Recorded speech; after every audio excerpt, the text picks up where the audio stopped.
Then we have Paul, and the meeting has been recorded. And we have Paul Knight. Thank you, Izzy, for that. We have Paul Knight, who's Project Delivery Director at WSP, and finally Nick Gibb, who's Senior Design Manager at Knights Brown. So thank you very much to our presenters. And the first poll we're going to do, Izzy will launch it in a minute, is who's in the room. It's really useful for us to know who's attending this evening. So Izzy, if you don't mind launching it. So please, you'll see the poll come up on the screen. Can you just choose your answer? It's a multiple choice. So are you BCP resident living in the area of the proposed scheme? Are you living outside of the area? Are you a local employee, a harbour user, business and organisation, a councillor, or other? We'll just give you all a minute to get used to that. So funny because a lot of us use Zoom so much during COVID, but we find a lot of people have forgotten the functionality, but I'm sure you get used to it. Remember, you can use the chat on the side. Okay, so we've got actually quite a good spread. No councillors in the room, but some people from organisations and residents. So that's great. Thank you very much. So we can stop sharing that. Thank you. Okay, so if we move on, we have another poll to come just to keep you in the mood at the moment. How did you find out about today's event, tonight's event? Always useful to know so that we can ensure we're using every medium possible. So if you don't mind just answering the poll. Was it signage you saw on site, local media news, BCP social media, email newsletters, Two Bays website, how do you say website, or the council website, or library, or other? Great. Okay, thank you. So again, quite a good spread. Much appreciated. And we shall move on. So I'm going to hand over to Matt Hosey, who's the head of Southwest Flood and Coastal, is going to give us an overview. Thank you, Matt. Thank you, Sarah. I've still got the poll in front of me. I'll take it. Here we go. I've got rid of that manually. That's great.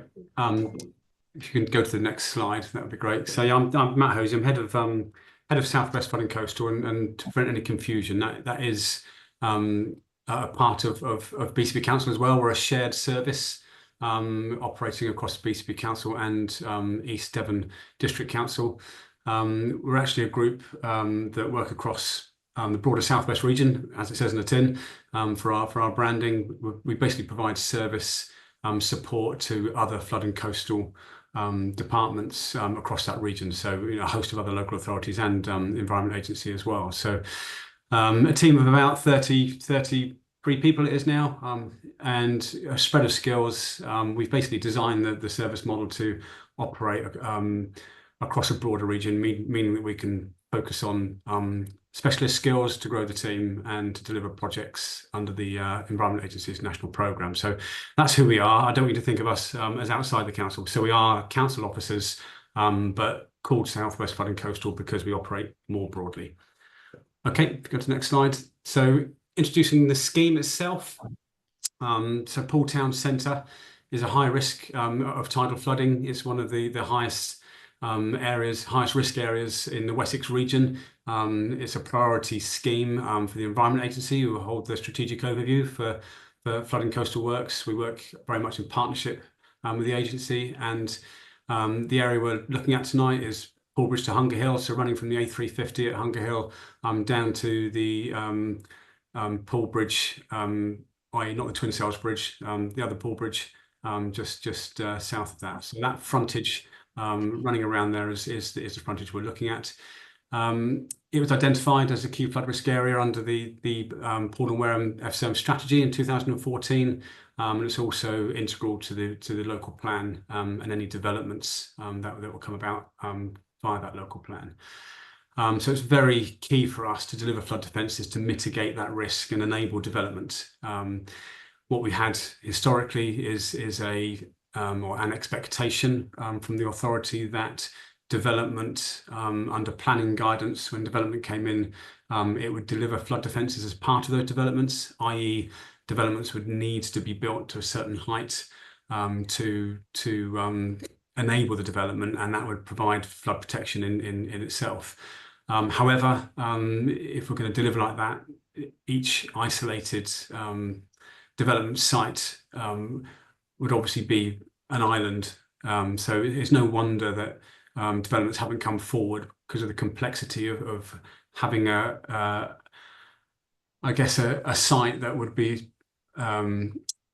attractive for sale, basically, to the market. It would be difficult to achieve that if you've got flood mitigation just on the site itself and not the broader area. So we recognised back in 2019 that we needed to lead as an authority and actually look at a flood protection scheme running around the whole perimeter of that frontage to mitigate the flood risk for the whole site, to then allow development to happen. If you can do again, thank you. So with sea level rise, we're looking at a metre of sea level rise over the next 100 years. That's a real increasing risk for Poole Town Centre. We've got defences which are in a poor state of repair. You can see in the picture on the left hand side there the typical condition of assets. So in need of upgrading anyway, but also with a significant flood risk moving into the future. And you can see the sea levels in that picture, obviously near the crest height of the defences too. So the proposed scheme will reduce that risk to the community, and also obviously upgrade the sites and allow development on those sites too. We've obviously got a commitment as a local authority. I've mentioned the local plan earlier to regenerate that area, not just on the Poole Bridge to Hunger Hill side, but also on the power station side as well. This site, though, we can actually basically bid for flood defence granting aid because we've got a high number of residents at risk. So we're tying in delivery of the flood defences with unlocking the land for future regeneration as well. Okay, next slide. So I mentioned that we work in partnership with the Environment Agency. We've had a bid approved for funding of the scheme. Now, going back to 2020, when we had submitted our outline business case, the estimated cost of the scheme were £12.4 million. So that's approved at present. That said, the cost of the scheme will be significantly more than that, and our business case actually allows a rise of that value, as it were. We haven't got that through the approvals process yet because we are working on the detailed design and value engineering to get certainty on what's actually needed prior to resubmitting. But we do know that the business case is robust enough to take us to a much higher value, but we do anticipate that being approved in due course as we go through the detailed design phase. Thank you, Matt, for that. That's excellent. So before we move on to Peter, we've had a few new people join us, a few latecomers. Just letting you know, this meeting is being recorded. Please use the chat function. You'll see it at the bottom. If you click on that, the chat will open on the right-hand side. Any questions? There are Q&A sections throughout this, but please feel free to write anything you want to within the chat. Okay, Peter, over to you. Thank you, Matt. Good evening. So I'm Peter Christie, Capital Projects Manager for South West Flood and Coastal. I'm presenting on behalf of the project manager, Rob Thomas, who can't be with us this evening, and I'll be presenting about the scheme overview and the programme. So I'll touch on the works area, benefit area, the regeneration in a bit more detail that Matt's just touched on, and the construction programme. The works area or project extents themselves is 1.5 kilometres along the Holes Bay and backwater channel. This map illustrates this length, and you can see by the solid line the proposed flood defence scheme extent, and then dashed or dotted line where there is no planned works because there are existing flood defences. So this extent, through the modelling that we've done, then shows that we can protect Poole Town for the next 100 years from tidal flooding, along with the existing defences. The benefits area, referring to the business case that Matt was just explaining, from an economics point of view, we assess what is the cost of doing nothing. That helps build the case for funding. So we identified from the benefits area, which is related to the flood mapping or modelling, that over the next 100 years, the extent of damages would exceed £161 million. The area highlighted in red, or to the left of High Street and north to the Poole train station, is the calculated benefit area. And what we do is submit that against the do nothing scenario to enable us to bid for that grant in aid funding. The adjacent area in orange, just to the right of High Street and round up towards Seldown Bridge, is the area benefit area for the Poole Quays flood defences between 2015 and 19. So that just shows that split. Although flood water runs where it runs, the way that you assess the economics is split between those two business cases. So the scheme zones themselves, Zone A, which is in Hulls Bay Road and Lifeboat Quay, the defences will be raised to 2.65 metres AOD above ordnance datum. And when we refer to an adaptive pathway approach, we'll raise them to a further 3.6 metres AOD in 2071. And the reason for that is because we don't need to put in such a heightened wall in an area that's easy to access and is also a public area that has views of the harbour. Zone B is the Arnlight all-weather lifeboat station. That's a more modern building, so it's already protected for the next 85 years. There's no planned works there. Zone C is the slipway. So to make best use of that, and because of the amount of raising that we need, we'll raise to 2.49 meters, and because it's easily accessible in the future in 2071, the adaptive pathway will be to raise again to 3.6 meters. Zone D, the Arnlight College, is already protected for the next 50 years. There's no planned works there as part of this scheme. Zone E, which is the Arnlight car park to Poole Bridge, it's more cost effective to go and raise to 3.6 meters now because it's marine works, it's sheet piling. There aren't many other options of putting a defence in that area, and the expense of returning in another 50 years doesn't justify, so it's the full height there. Sorry if my screen, I can see my video is blurred out and I came up with a low bandwidth error, so please let me know if you can't hear or see me properly. We can hear you, Peter, but you are blurred. It's a bit like you're on Crime Watch, but it's fine. Okay. We can hear you fine. Great. So the approach to regeneration in that Zone E section is that the design, which Nick will touch on in more detail, is the sheet and tubular piling. So this will be driven as close to the existing wall in the seabed as possible. Then after that, you do the localized backfilling and to the existing level behind, which is the illustrations here and here. Once you've done that, then essentially we anticipate that private landowners and developers will begin to submit planning proposals and to support the regeneration of that area with that unified defence. That's as indicated in the local plan, and hopefully will provide vibrant frontages on the ground floor for commercial, retail, restaurants, whilst there'll be new homes provided up on the top levels. So with that would then become the associated new public quayside. So as you can see in this illustration, the pinkish section here is where the ground has now been raised up to the level of the capping beam, and you have that consistent frontage along the extent which will open up to recreation and more active travel.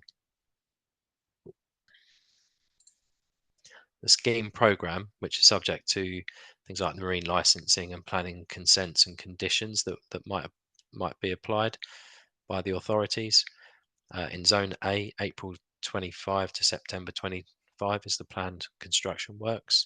In Zone C, it's the same period, except it's a 4 to 6 week working window. So we just haven't decided yet where in April and September that Zone C would take place.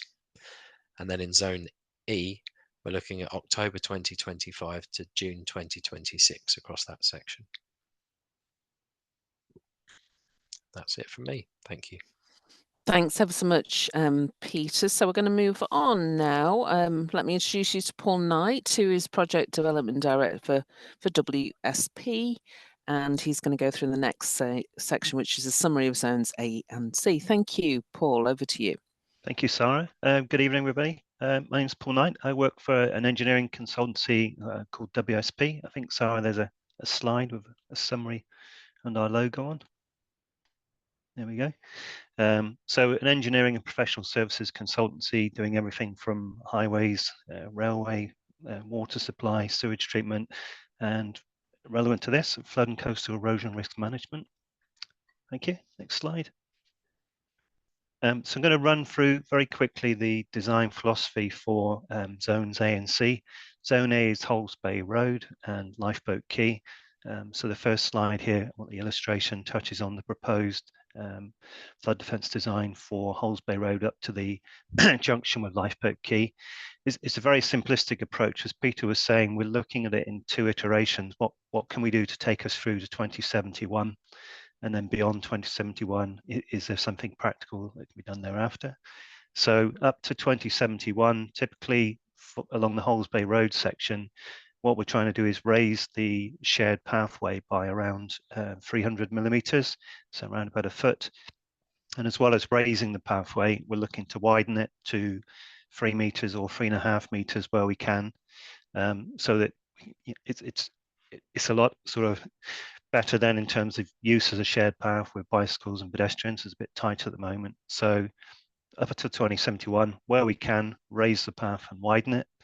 There are some places where we can't widen it because there isn't enough verge width between the current edge of the path and the main road, and obviously we can't move the main road. So at those pinch points, we'll be looking to put some sheet piles along the right-hand side with a concrete capping beam. And as you can see in the illustration, the concrete capping beam would be no more than 300, 400 millimeters above the pathway. So that's the Holes Bay Road section. Next slide. Lifeboat Quay. So obviously looking at it from the path adjacent to the Aqua Apartments.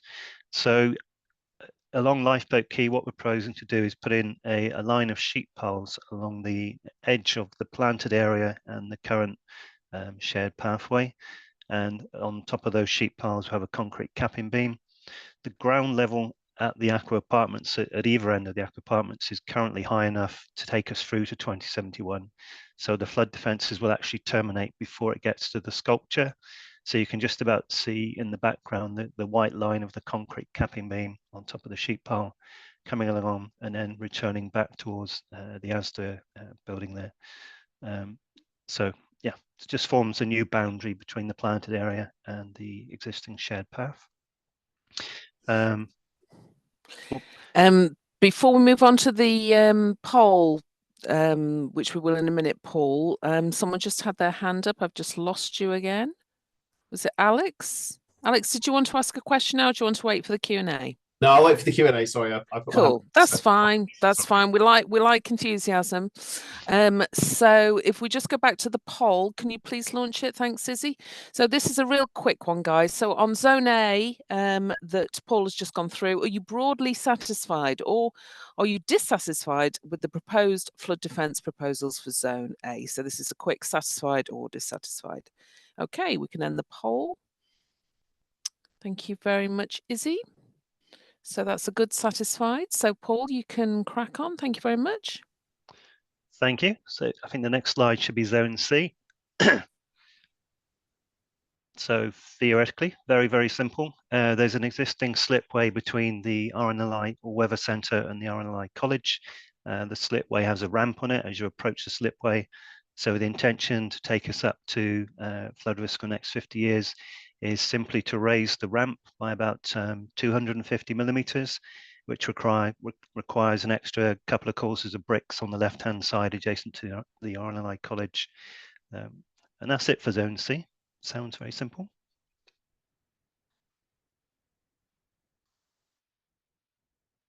Sorry, I couldn't find my unmute because it was hidden by the poll. So poll 4, again, are you broadly satisfied or dissatisfied? Is the poll up? Polls up, yep, 13 out of Okay. 18 I can see so far voted. Lovely. Had to get rid of it so I could unmute. Okay. Excellent. Thank you so much. So we will move on. Poll 2, our Q&A. So this is for everyone on the project team to be involved with, but particularly for those speakers who've already been. If you would like to ask a question, please do use the reactions button at the very bottom of your screen. If you click on it, you will see something that says raise hand. If you've got any questions, I am looking out for you. It's fine if you haven't got any at the moment because it gives us more time for the Q&A at the end. And I don't think, Izzy, we have any in the chat. I'm not sure. Barbara came in as me. I'm getting doppelganger things going on. A few people have joined using a link. I think we've got Councillor Mark Howell, welcome. And I think a lady called Barbara. So we'll see if we can change your names in a minute. But if we haven't got any questions at this moment in time, we shall move on. Okay, so thank you very much for that. So we're moving on to Nick Gibb is going to talk to us. He's the Senior Design Manager for Knights Brown, and he's going to summarise Zone E. So the floor is yours, Nick. Thank you very much. So good evening, everyone. Yep, I'm Nick Gibb, Senior Design Manager for Knights Brown. So Knights Brown is a privately owned regional contractor based locally to Poole in Ringwood. We complete civil engineering projects all across the south of England. And historically, we completed numerous projects in and around the Poole area. So we've been involved in this project providing early contractor involvement for sort of the past year or so, and we've been considering buildability of the designs presented to date. We've also looked at value engineering opportunities to look at ways in which we can perhaps reduce the program and minimize costs, as well as minimizing disruption from the construction activities and environmental impacts.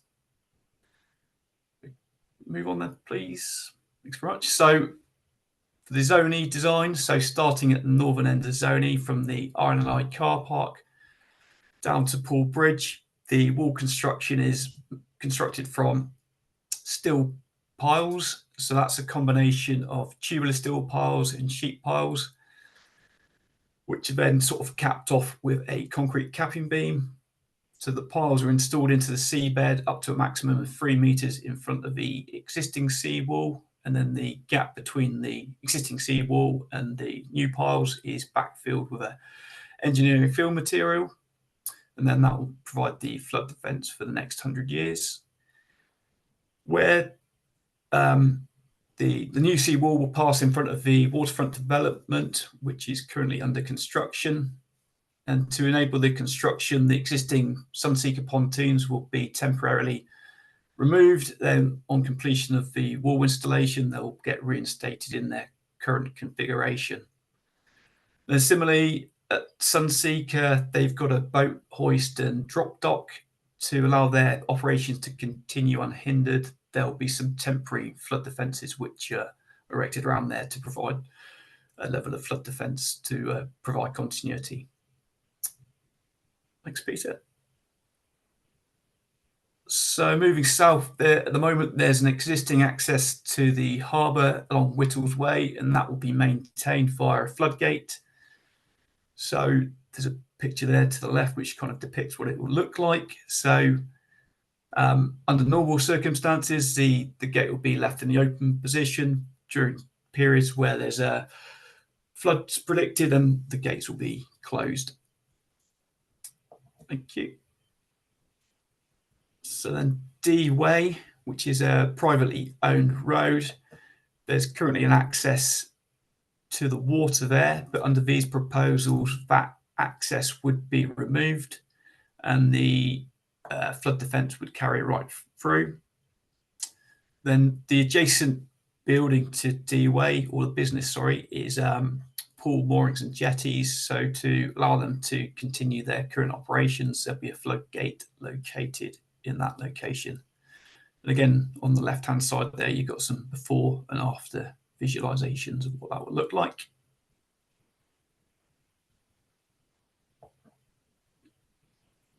And then moving on to the southern extent, so from Arthur Bray's Yard round to Poole Bridge. Again, the construction's the same as elsewhere along this length, so consisting of steel piles, which is then finished with a concrete capping beam. The only difference being then right next to Poole Bridge, there will be a sliding floodgate, which allows access for those from Poole Amateur Rowing Club. Another feature which isn't shown on there, there'll be various safety features, ladders, grab chains, and safety equipment at intervals along the quay wall. So that's a fairly rapid fly through of the design for Zone E. Thank you so much, Nick. We have a hand up and we're doing well for time, so I don't mind stopping at this point for this one. Mark, do you want to unmute and ask your question? Yes. Well, there's two questions really. Firstly, on the sheet piling, what is the sorry, I'm just getting asked a camera by question by Zoom. What is the lifespan of the steel sheeting in salt water? I mean, we obviously it must last to 2070, but yeah, what is the lifespan? And the second question was, given that the flood defences are further into the water, and presumably you must have had to get permission from the Crown Estate to do that.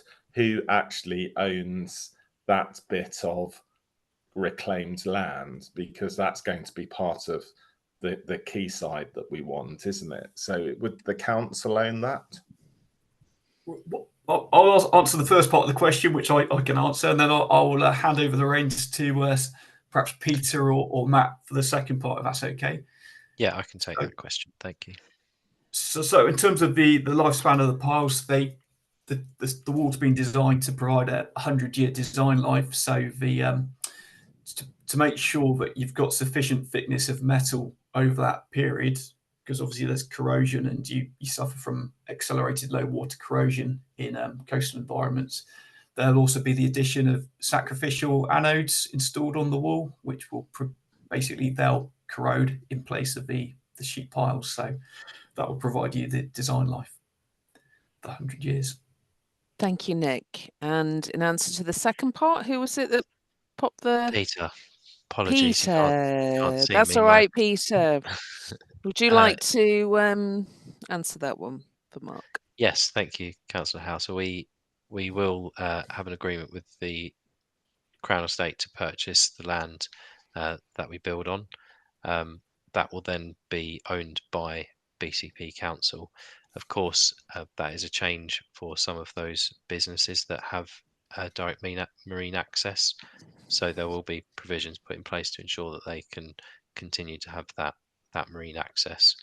So there'll be essentially no change to the way that the backwater channel can be used by those businesses. But yes, we'll have that agreement with the Crown Estate and be purchasing the land. And so it will be, at the moment, we're saying up to 3 meters, but obviously we're working to keep it as narrow as possible that we can feasibly construct within. Excellent. Thank you very much for that.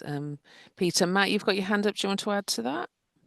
Yeah, it's partly adding to it, and also to add to the presentation, just to reiterate, what we're foreseeing here. So we're coming in to really deliver what are enabling works. So the flood defences, will mitigate the flood risk, but in the sense of getting the regeneration that we're seeing in the slides and the finished article, as it were, the flood defences come in first of all. That will then unlock the land, which allows the regeneration to come forward. Obviously, that's at the programme and timings of the developers to do that, but developments have started.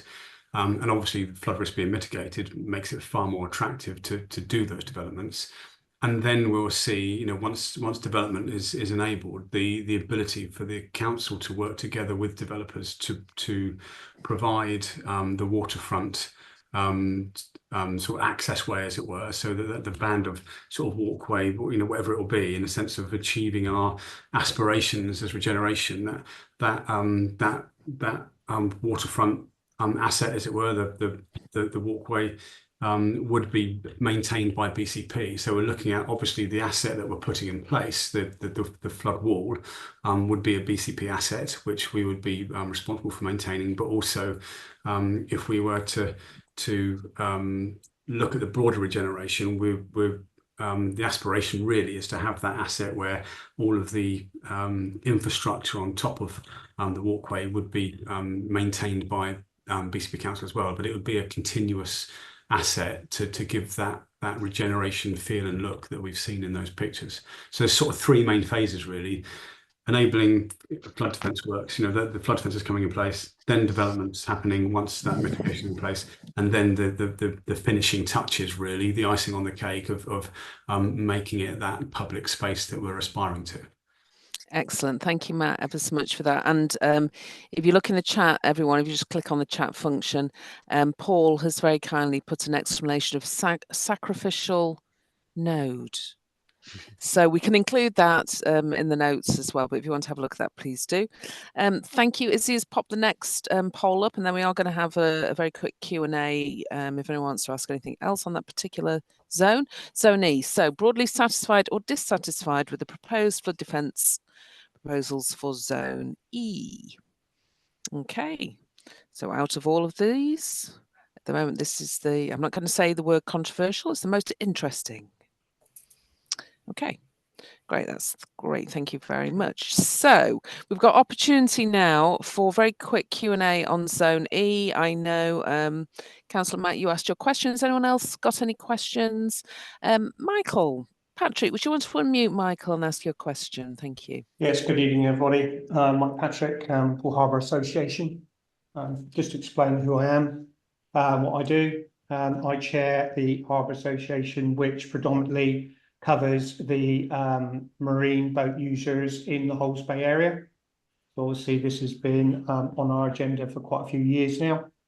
Obviously I've met with Nick over the last few weeks. Thank you very much, very helpful.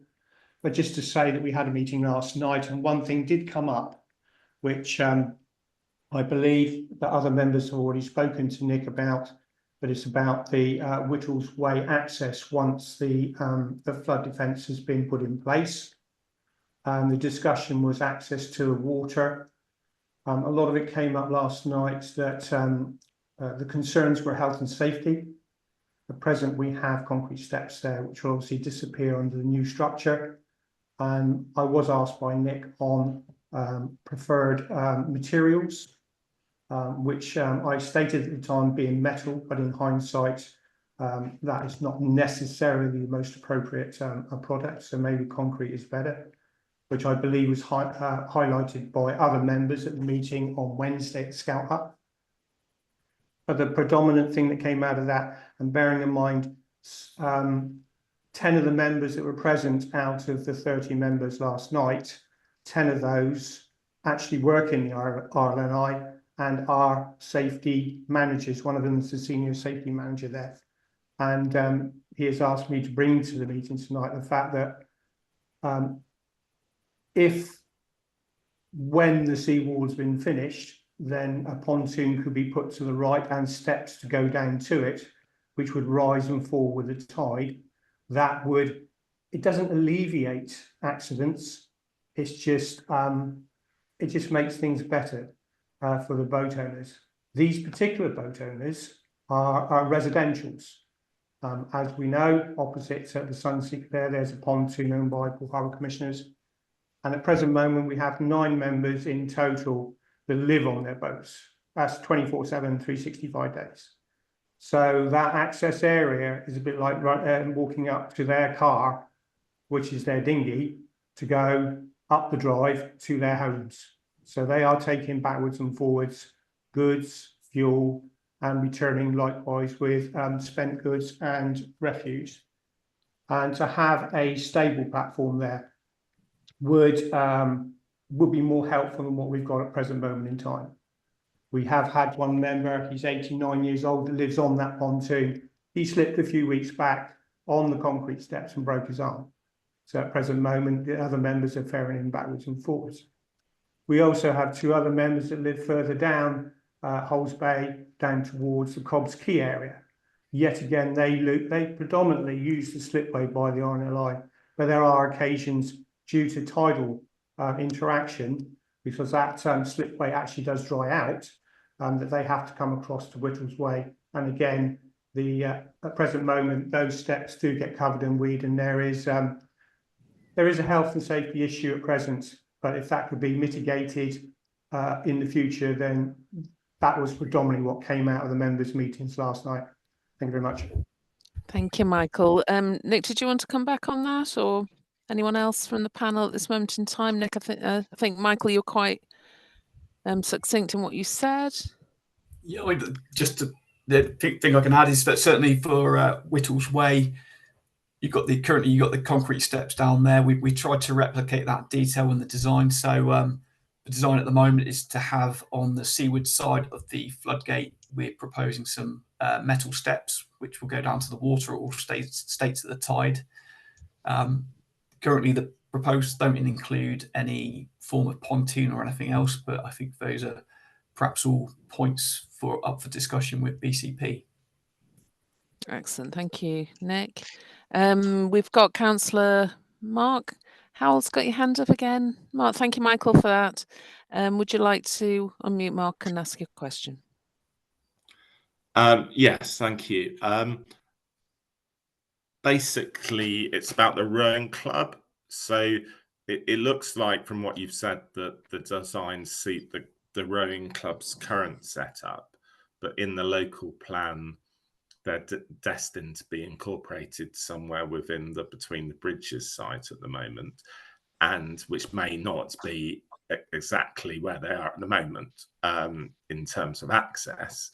And actually, they might benefit from a kind of step form of access as well. And what thought has been put into, how their facility will, morph over the regeneration and ensure that they have access to the water?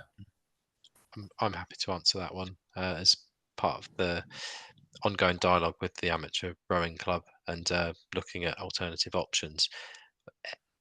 The gates that are proposed in certain areas, for example, Whittles Way or the Poole Amateur Rowing Club, they should be perceived as temporary. The reason they're lower, and it shows that they're lower in the illustrations, is because they have a 50-year design life. With the local plan showing these organisations or businesses or developments raising up, essentially that makes the gate redundant.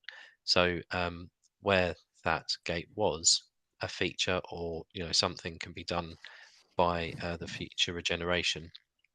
Obviously, we can't say what the rowing club might look like in a future development, but it won't prevent or doesn't jeopardize their future there. It's essentially just ensuring that they can remain operational in a way that doesn't change the use for them in the meantime.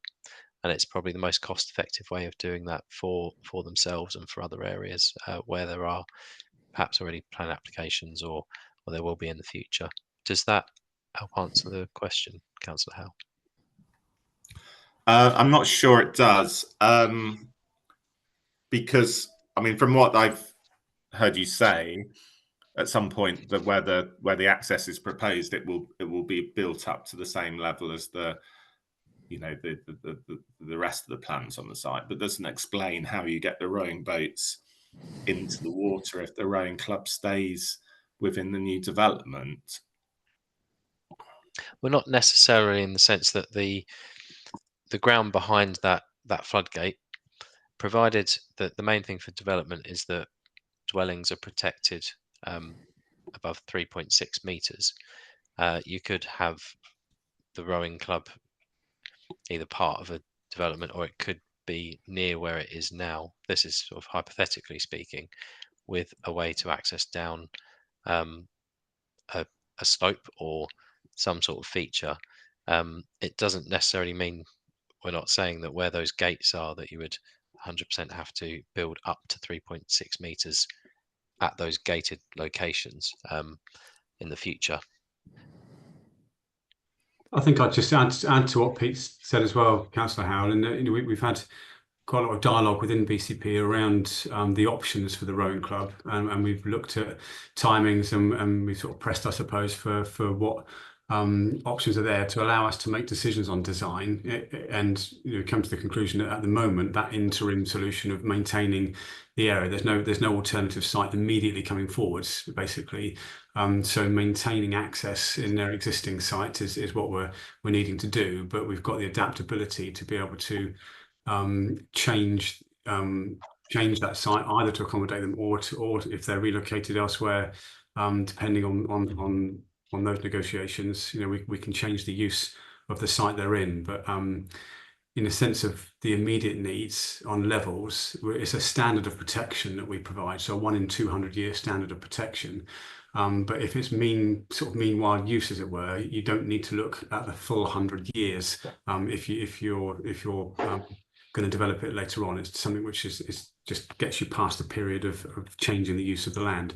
So we have been working very closely with them to understand what those options could be.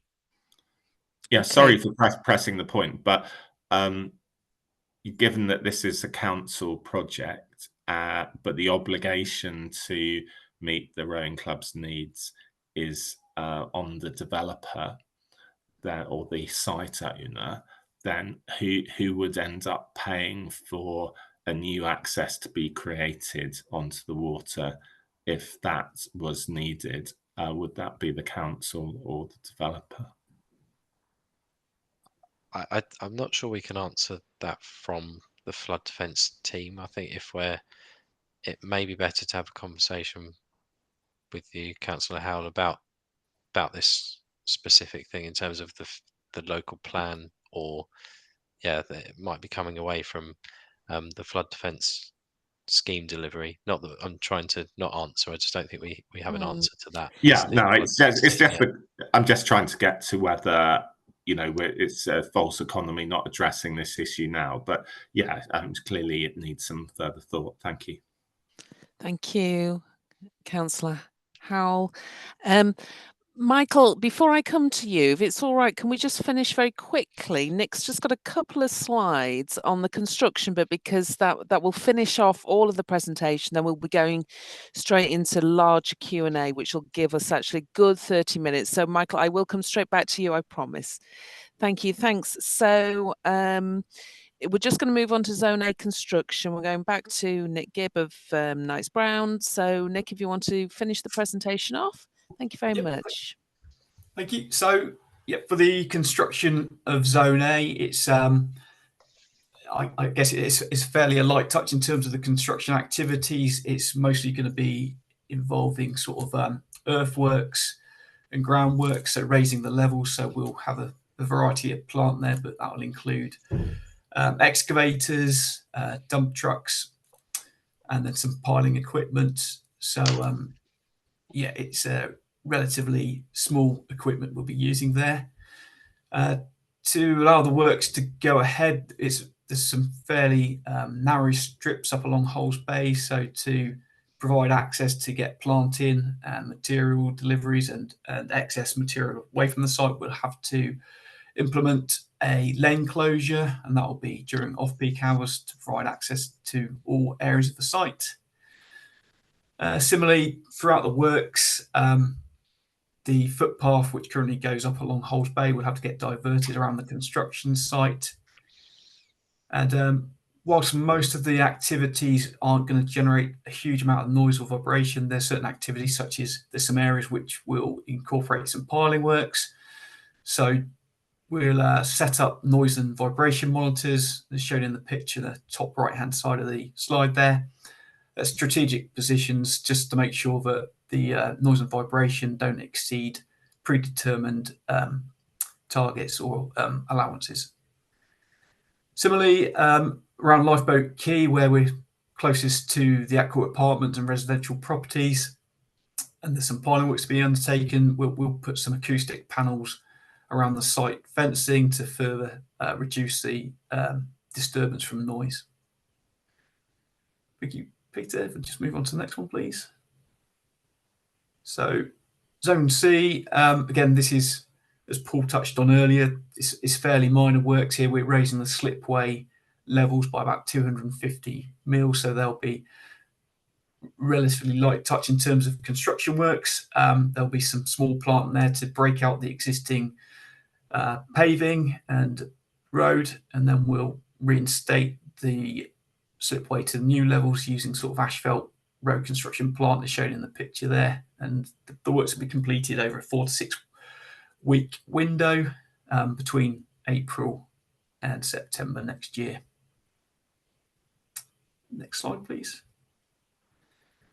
So Zone E, the construction for this one is more challenging and more involved in all respects. So due to the limited access because of the current ongoing businesses and premises along the quayside, the majority of the works will be completed working from afloat. So construction activities will be completed from jack-up barges. So the bottom right-hand photo there shows a job we recently completed in Portland with some jack-ups. The jack-up will essentially act as our work platform, which will have the crane positioned on it. And then there'll be a supply barge, which brings the piles over.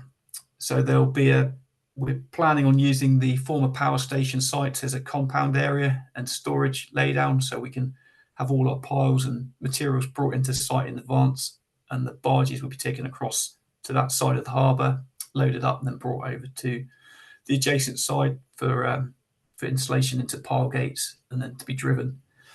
In terms of the pile installation, so the cranes will pitch them into a piling gate. They'll then be driven using a vibro hammer and then an impact hammer.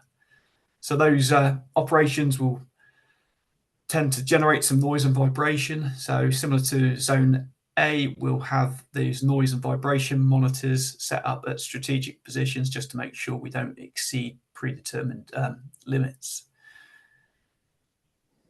Also, when we're piling adjacent to the bridges, for safety, there'll be temporary road closures, so to allow us to do those works in close proximity. And then, because the works are predominantly marine based, there'll be some barge movements to and forth across the harbour there, so there'll be some interaction with marine traffic within the basin. So we're working closely with Poole Harbour commissioners to agree on working methodologies. And these works are sequenced programmed for roughly this time next year, so starting in October 2025 and running until June 2026. Just one final point on there, the works when we're piling will be using bubble curtains. So that top right hand photo shows a bubble curtain, and that'll go around the piling works, and the idea of that will reduce the noise from the piling works through the water and the disturbance on fish and marine life. I think that probably thank you, Nick. I've just learned something I didn't know. I didn't know about the bubble curtains. That's fascinating. Thank you very much. So we're now in our general Q&A session, so we have good time. But I did promise Michael I would come back to him. Michael, you have first question if you want to unmute. Thank you. Lovely, thank you very much. This is predominantly to Nick and to Peter, but it's leading in from where Mark came in, the rowing club. It was about the scouts, the Sea Scouts. Obviously, they use the slipway, which is, as you said, it's only going to have a minimal works in, which is fine. But I refer back to the Whittles Way. Predominantly, their access point for their canoe and their sailing is via this particular way. So hence the reasoning. I felt the reasoning behind the pontoon. Has anybody actually been in contact with them? I've tried, but I've had no success yet as to their input and requirements. Yeah, I can answer that. It's actually a really good example of having drop-in sessions and public events like this, because we do have a contact and we have been talking to the Scouts, but we had an opportunity in the drop-in to have a good conversation and realise that although it's feasible for them to be able to use the slipway for the canoes, etc., they use the whilst the Whistle Way is closed.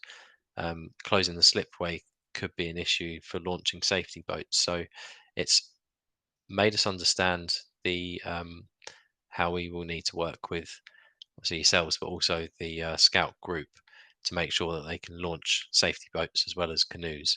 And that will be part of the detailed discussions that Nick and Knights Brown will have around methodology and program. So we'll effectively try to see how we can facilitate the launching. Having said that, it's also working. The planned works is from October in that area. So actually around November, December is likely when we'll be in that area, which it is not used by the Scouts much at all due to weather and time of day and light. So yeah, it's really good to have that conversation and understand that, and we can continue that with the Scout group further. Thank you for raising that. Yeah, thank you. Obviously, that's brought something out which I wasn't aware of.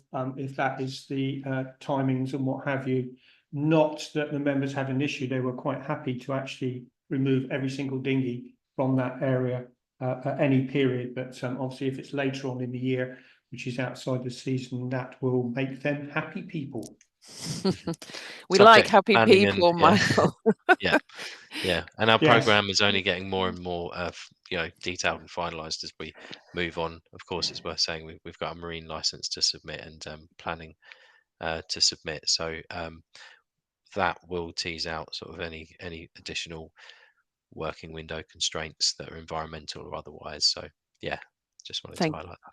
Lovely, Thank you, Peter. That's really useful. It actually leads us on. I've had a question directly in the chat about funding, and I don't know, Matt, this might be one for you. The question is funding agreed and in place for these works to happen, and are therefore definitely going ahead?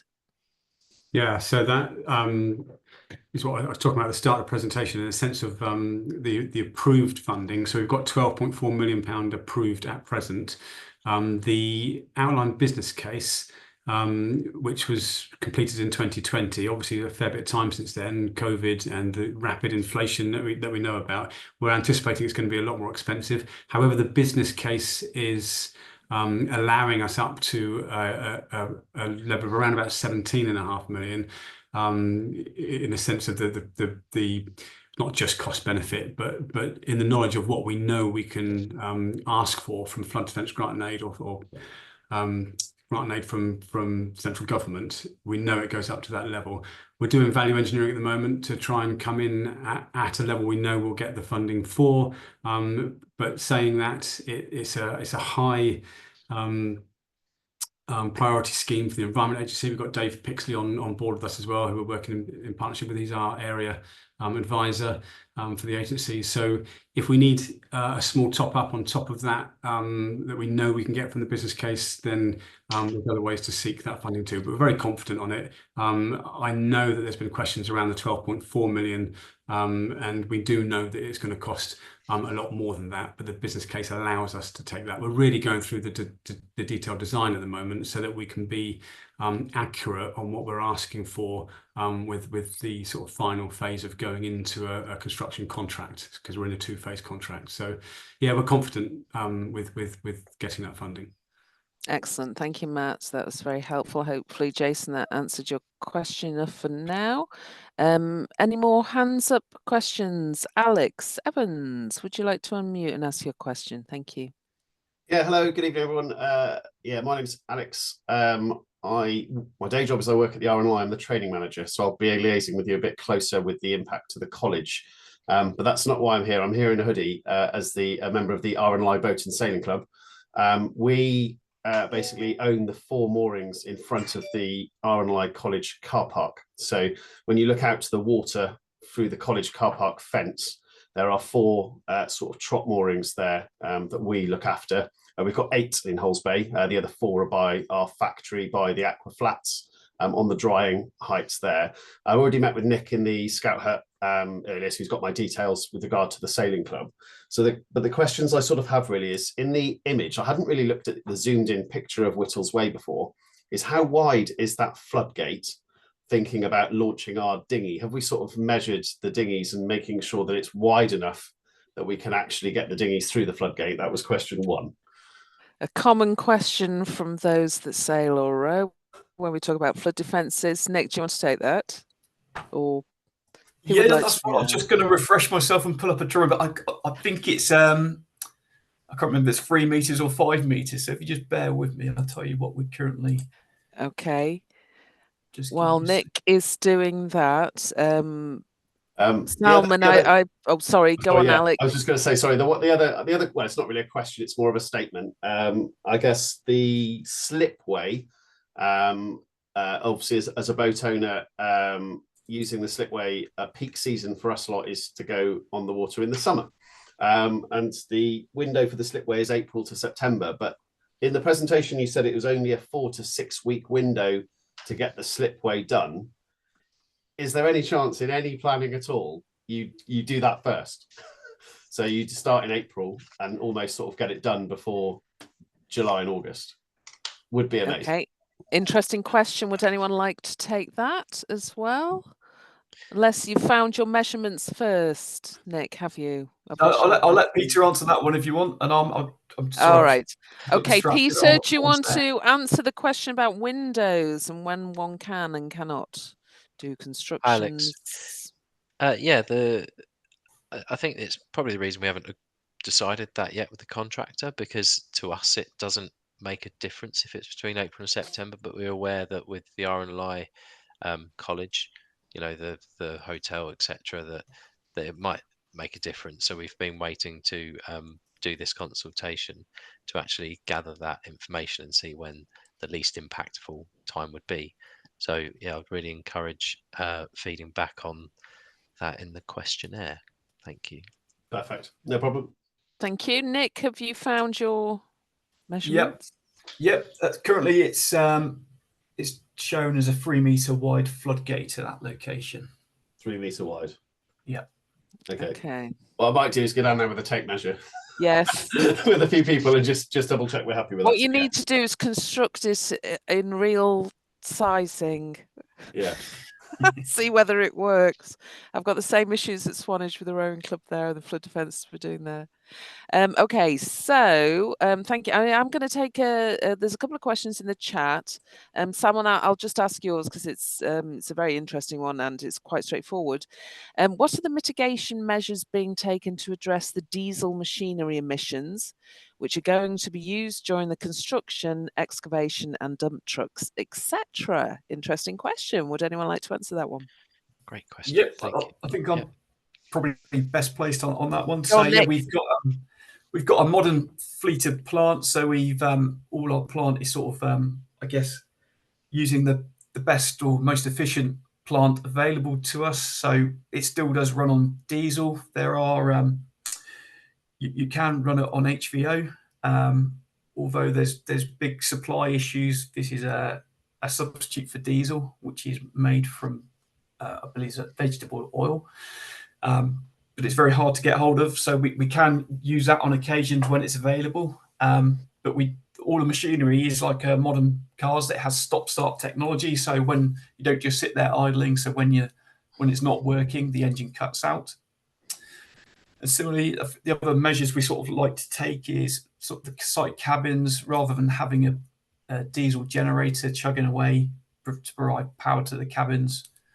Wherever possible, we get a mains connection. So we're using sort of cleaner energy sources. And similarly, on some projects recently, we've used I can't think what they're actually called, but it's a generator powered by solar panels, essentially. I think they've got them down at Hengersbury Head. So we've used that setup for which works reasonably well. Yeah, I'll add to that, as in when we scoped and put this out to procurement to get a contract, we made sure that within our scope as an authority that we included for the contractor to look at these type of measures. And yeah, that Hengstbury Head example, it's worked really well, even though we haven't had the most sunniest of summers.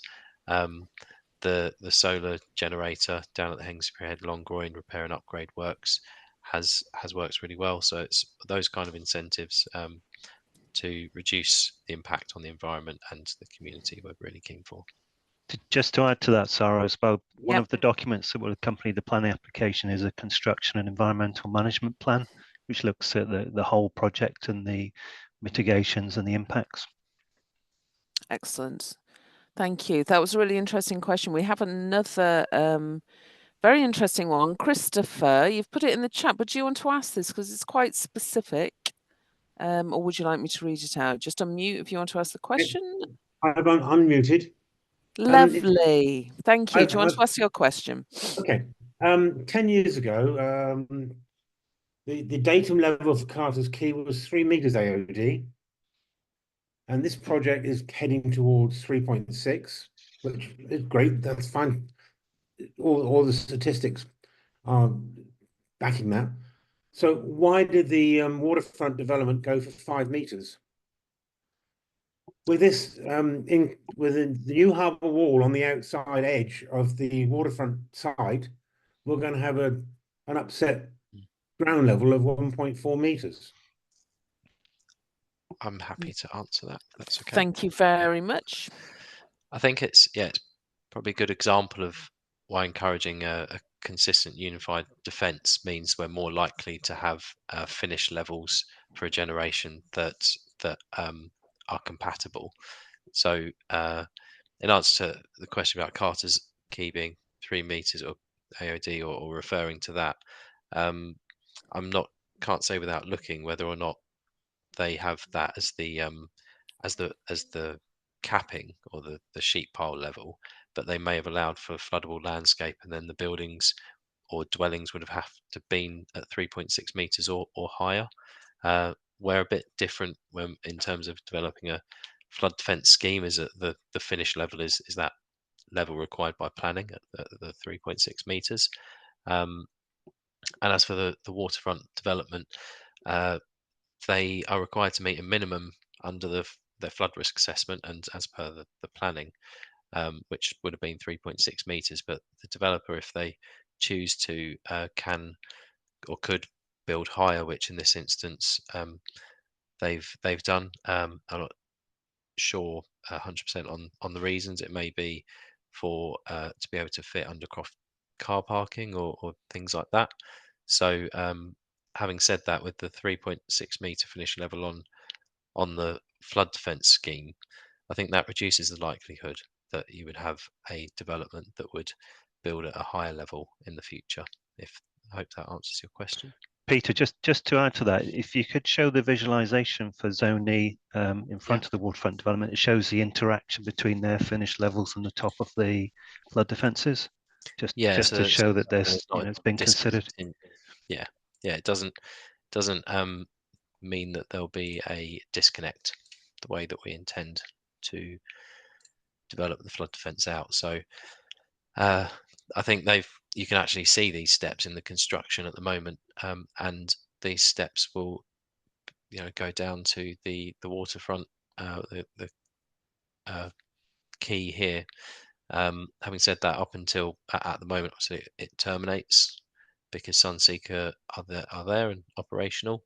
But yeah, there's not a disconnect. It's just we'll be at 2 different levels in the future.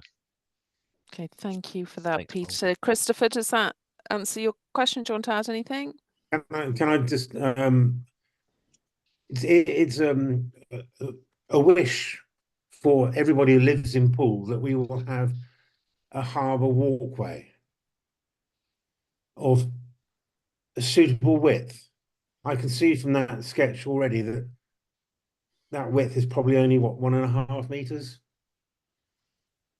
I think that view, Chris, is a little bit distorted. So we were talking this through at the drop-in session. I think, Nick, it's actually about 4 meters, that width, isn't it? I think the perspective is a little bit skewed on that image. Are you taking more land from Crown Estates on that location? There's a trade-off between narrowing the backwater channel and yeah, so and also the environmental taking of seabed. So that's why we're trying to achieve a narrow as possible width within reason. But yeah, I think there will be areas that will be wider, and in this case possibly narrower. But yeah, we can find out. We can confirm, if you like, what we anticipate this would be. I wish on between the bridges we were going to have 12 meters. There's a wish. Yeah, appreciate it. I think the local plan supports that. I think I can't remember exactly what it says in the local plan, but that desire to have. While I've got undivided attention, can I ask another question? Of course you can, Christopher, if it's a quick one, because Councillor Marks had his hand up. Go ahead, Christopher. Okay, well done. Yes. This is costing 12+ million. The developers are going to get the benefit of 100 years flood defence. That's going to enhance their selling prices. They're already on zero sill. They're already on reduced rates for affordable housing. Is this just not going to give them more money in their back pocket, or are they going to start contributing properly to this cost? I can take that one, Peter, if I'm right in I'm saying this. So yeah, originally sill was reduced to 0% because of the need to provide flood protection, but with us coming in and building the scheme, then it won't be 0%. Yeah, so that as a development's coming after the flood defences, they will be paying sill. But the sill is very cheap in the proposed sill recharging programme for the regeneration areas.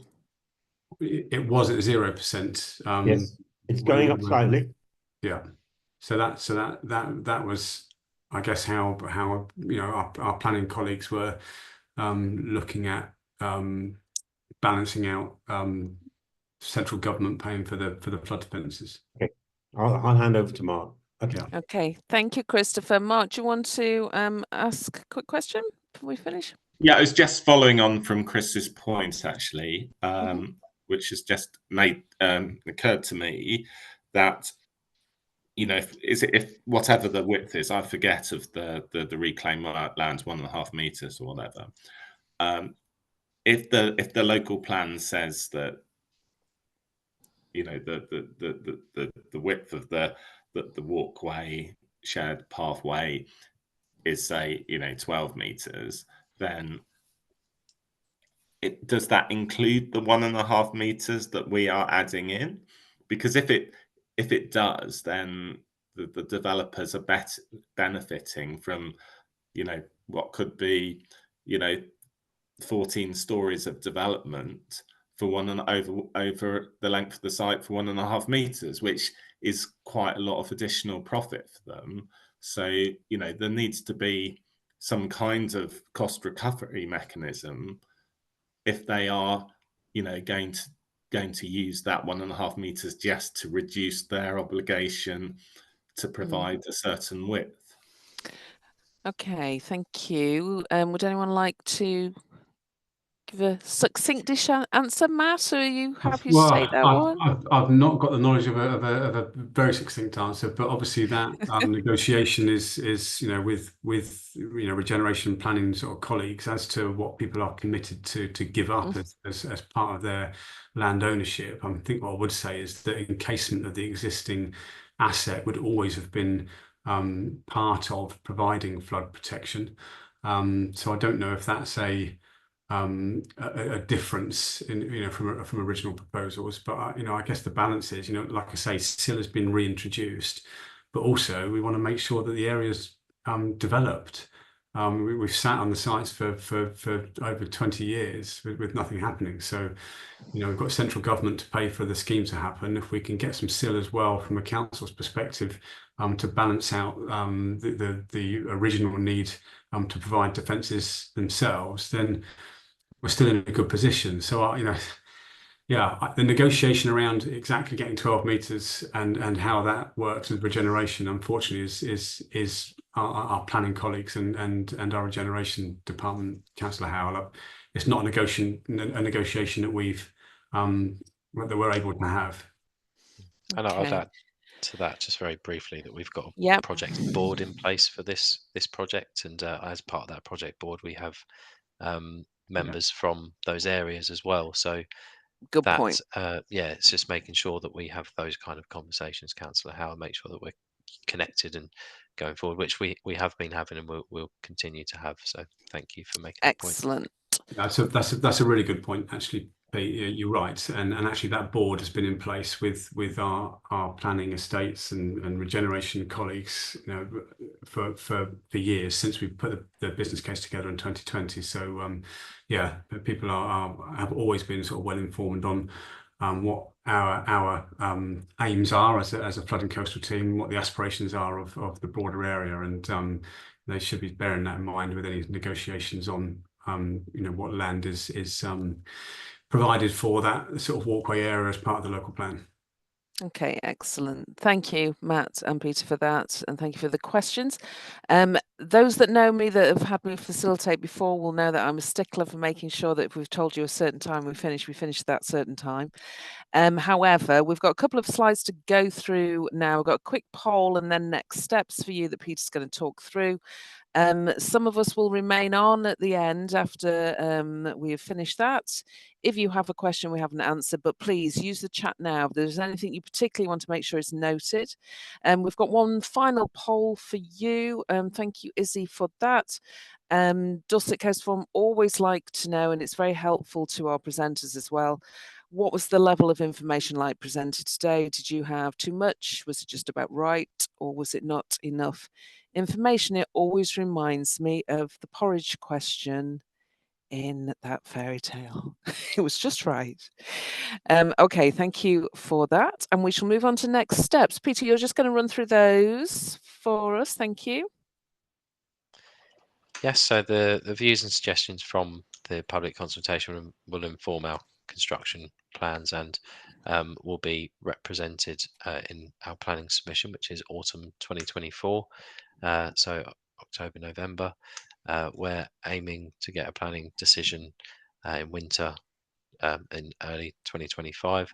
We've had a planning performance agreement with the planning authority to ensure that they're fully up to speed and we're engaged in the planning process to try and basically expedite that as quick as possible in order to get the construction phases that we've talked about, zones A and C, April to September 25, and zone E, October 25 to June 26.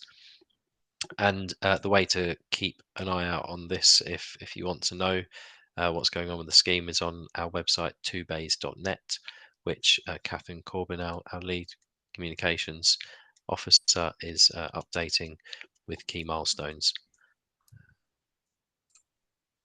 Lastly, if you haven't seen it already, here's a QR code that hopefully you'll be able to point your camera phone at, or if not, please take down this link, which we could always provide in the chat if no one does have it.